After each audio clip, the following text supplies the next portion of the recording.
अगर आप लोग हमारे चैनल पर नए हैं तो प्लीज़ चैनल को सब्सक्राइब करो और ऐसी कार्टून की वीडियो देखने के लिए बेल आइकन को ऑन करें। बहन जी, इस महीने का चाय पराठे का कितना हिसाब हुआ है? भाई साहब आपके पूरे 500 रुपए हो गए हैं। ये लीजिए 500 रुपए और गर्मा गर्म 2 चाय और 3 मसाले वाले पराठे लगा दीजिए। और मेरे लिए भी 4 पराठे पैक कर देना और 4 कप चाय।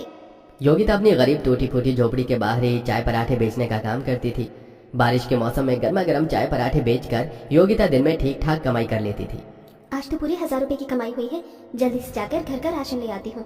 योगिता चाय पराठे बनाने का सारा सामान अपनी गरीब झोपड़ी में रख देती है और जाकर आटा चावल और थोड़ी बहुत सब्जी लेकर घर आने लगती है कि तभी अचानक योगिता का पैर पानी के गड्ढे में फंसता है, जिससे योगिता जो राशन और सब्जी लेकर आती है वो सब कुछ कीचड़ के पानी में गिरकर खराब हो जाता है।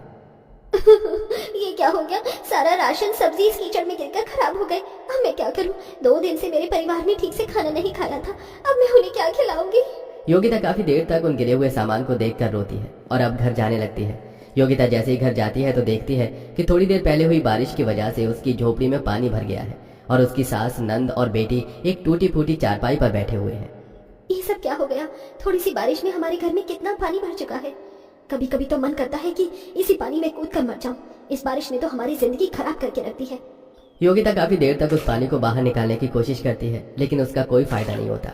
जिसके बाद अब योगिता भी चारपाई पर चढ़कर बैठ जाती है, जहाँ सभी अमीर लोग बारिश के मौसम शुरू होने का इंतजार करते हैं। बारिश के मौसम में गर्मा गर्म चाय की चुस्की लेते हुए पकौड़े खाते हैं, भीगते हैं, मस्ती करते हैं। वहीं इस गरीब परिवार के लिए बारिश का मौसम किसी श्राप से कम नहीं था। माँ, बहुत जोर की भूख लगी है। आज तुमने कहा था कि हम सबको खाना मिलेगा, लेकिन खाना कहाँ है माँ? मैं तुझे क्या बताऊँ मेरी बिटिया, हम जैसे गरीब लोगों की जिंदगी में सिर्फ दुख, दर्द, परेशानी, रोना धोना और एक दिन मर जाना ही लिखा है, ना कि आराम से अपनी जिंदगी जीना, पेट भरकर खाना खाना और खुश रहना। सारा परिवार रात भर भूखे पेट उस खाट पर ही बैठता है। सुबह होने के साथ साथ अब धीरे धीरे झोपड़ी में भरा पानी कम होने लगता है, जिसके बाद अब योगिता फिर से अपने चाय पराठे का काम शुरू कर देती है। लेकिन अब कुछ दिनों से योगिता की बिक्री बिल्कुल ना के बराबर होने लगी थी। ये क्या भाभी, हर साल तो बारिश के मौसम में इतने लोग आपके पास चाय पराठा खाने के लिए आते थे, लेकिन अब तो कोई आता ही नहीं है। पता नहीं भावना, भगवान हमसे क्या चाहता है। अगर आज ये जिंदा होते तो शायद हमें ये दिन कभी नहीं देखना पड़ता। अगर भगवान को हमें इतने दुख देने ही होते हैं तो हमें पैदा ही क्यों करता है? योगिता की बात सुनकर भावना को अपने भाई मनीष की याद आने लगती है। कुछ साल पहले यह पूरा परिवार एक अच्छी खासी जिंदगी जी रहा था, लेकिन अचानक मनीष को आए हार्ट अटैक की वजह से मनीष की मौत हो जाती है और मनीष की मौत के बाद इन सब की जिंदगी बदल जाती है। सभी लोग सड़क पर आ जाते हैं और अपना घर चलाने के लिए योगिता को चाय पराठे बेचने का काम करना पड़ता है।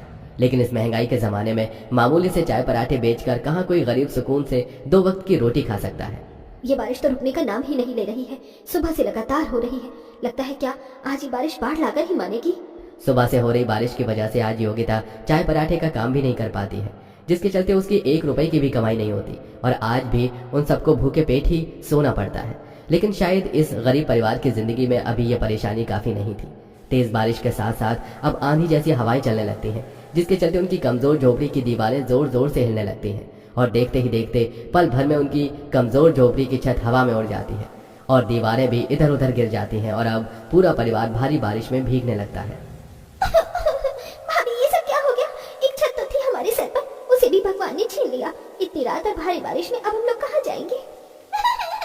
हमारा घर कहाँ गया? अभी तो यही था ना। और हम लोग बारिश में क्यों भीग रहे हैं? मुझे बहुत डर लग रही है माँ। जल्दी से वापस घर में चलो ना। मासूम शीतल की बात सुनकर सभी की आंखों से आंसू बहने लगते हैं। सभी लोग भरी बारिश में थोड़ा बहुत बचा कुचा सामान लेकर बारिश से बचने के लिए आगे बढ़ते हैं। थोड़ी दूर पर उन्हें एक रेलवे स्टेशन दिखाई देता है, जिसे देख अब सभी उस रेलवे स्टेशन के प्लेटफॉर्म पर जाकर बैठ जाते हैं। चलो कम से कम इस बारिश से भीगने से तो बचे। उस गरीब परिवार को प्लेटफॉर्म पर बैठे हुए अभी 5 मिनट भी नहीं हुए थे कि तभी सीटी बजाते हुए उस रेलवे स्टेशन का टीटी उनके पास आता है। अरे कभी ट्रेन के अंदर तो कभी रेलवे स्टेशन पर, आखिरकार तुम गरीबों ने इस रेलवे स्टेशन को क्या समझ रखा है? चलो भागो यहाँ से, वरना पुलिस को बुलवाकर ऐसे डंडे पड़वाऊंगा ना कि चलने के भी लायक नहीं बचोगे। टीटी की धमकी सुनकर पूरा परिवार रेलवे ट्रैक पर चलते चलते आगे बढ़ता जाता है। थोड़ी दूर पर योगिता को एक बहुत पुरानी ट्रेन दिखाई देती है, जो खराब होने की वजह से उस रेलवे ट्रैक पर खड़े हुए जंग खा रही थी। माँ जी, ये ट्रेन तो मुझे काफी पुरानी लग रही है। अब जब तक हमारा कहीं रहने का इंतजाम नहीं हो जाता, तब तक हम इसी ट्रेन को अपना रहने का आसरा बनाएंगे। पूरा परिवार उस पुरानी ट्रेन के अंदर जाता है और थोड़ी बहुत सफाई करके सो जाता है। इस गरीब परिवार ने उस पुरानी ट्रेन को रहने लायक तो बना लिया था, लेकिन अब उनके पास पेट भरने के लिए कोई रोजगार नहीं होता। हाथ में ना एक पैसा है और ना ही राशन का एक दाना। आखिरकार कब तक हम लोग सिर्फ पानी पीकर अपना पेट भरेंगे? भाभी, आप पहले की तरह चाय पराठे बेचने का काम शुरू क्यों नहीं करती? पहले तो मैं झोपड़ी के बाहर आराम से चाय पराठे बेच दिया करती थी, लेकिन अब कहाँ बेचूंगी? बहू, जहाँ हम अपना सर छुपा रहे हैं, अब वहीं पर तू चाय पराठा बेचना शुरू कर। और तू चिंता मत कर, तेरे चाय पराठे के लिए अब ग्राहकों को हम लोग लेकर आएंगे। योगिता अब चाय पराठे के सामान के लिए रेलवे स्टेशन के प्लेटफॉर्म पर साफ सफाई करती है, जिससे उसे थोड़े बहुत पैसे मिल जाते हैं। और अब उन पैसों से योगिता चाय पराठे का सारा सामान ले आती है और अपने ट्रेन घर के बाहर ही बैठकर अब चाय पराठे बनाने की तैयारी करती है। वहीं योगिता की नंद, सास और उसकी बेटी रेलवे स्टेशन पर ट्रेन का इंतजार कर रहे लोगों को चाय पराठा खाने के लिए बुलाने आती है।